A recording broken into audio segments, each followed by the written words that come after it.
जय सिया राम।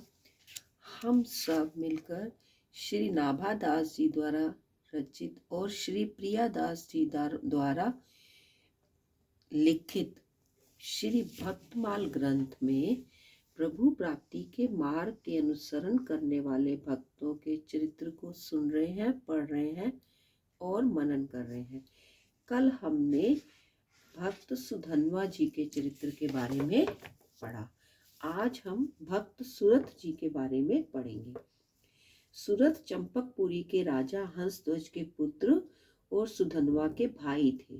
अनुज सुधन्वा के मारे जाने पर परम भागवत वीर धुरीन सुरथ रथ पर आरूढ़ हो बहुत बड़ी सेना साथ ले हाथ में कठिन को दंड धारण कर सम्रांगण में आकर अर्जुन से बोले, महाबली पार्थ, अब मेरे साथ युद्ध करने के लिए प्रस्तुत हो जाओ।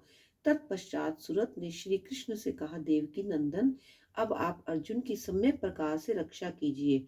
हरे, आपने अपना पुण्य प्रदान करके जो मेरे भाई का वध करा दिया है, यह तो आपकी बाल चेष्टा है।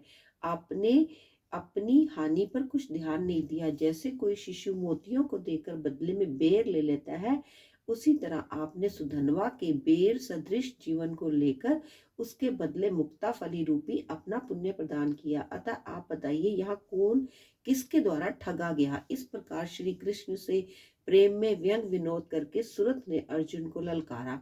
सुरथ के रणोत्साह को देखकर भगवान श्री कृष्ण ने अर्जुन को इस महावीर के सम्मुख ले जाना उचित नहीं समझा। अतः सेना को आगे करके श्री कृष्ण अर्जुन को रण क्षेत्र से 3 योजन दूर हटा ले गए।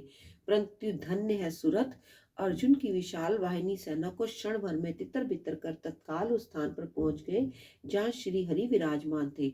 अर्जुन और सुरथ के घोर युद्ध के बीच सुरथ ने कहा, पार्थ, मैंने सुन रखा है कि इस लोक में तुम्हारी की गई प्रतिज्ञा मिथ्या नहीं होती। अतः वीर, अब तुम कोई सत्य प्रतिज्ञा करो। श्री अर्जुन ने कहा, मैं तुम्हारे पिता के सामने ही तुम्हें धाराशायी करूंगा, यही मेरी प्रतिज्ञा है। अब तुम अपनी यथोचित प्रतिज्ञा बतलाओ। सुरथ ने कहा, अर्जुन, मैं भी तुम्हें युद्ध स्थल से रथ से भूतल पर गिरा दूंगा।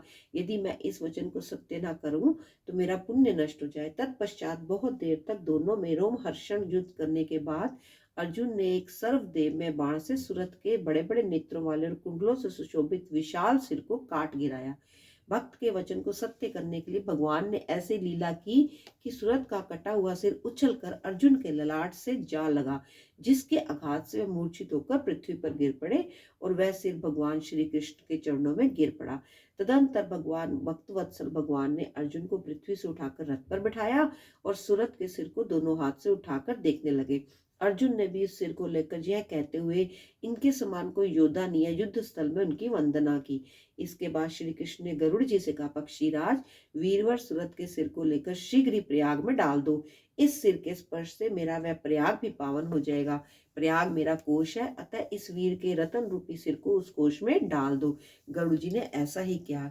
भगवान शिव ने सुरथ के सिर को अपनी मुंडमाला में पिरो लिया। धन्य है सुरथ और धन्य है उनकी वीरता और श्री कृष्ण भक्ति।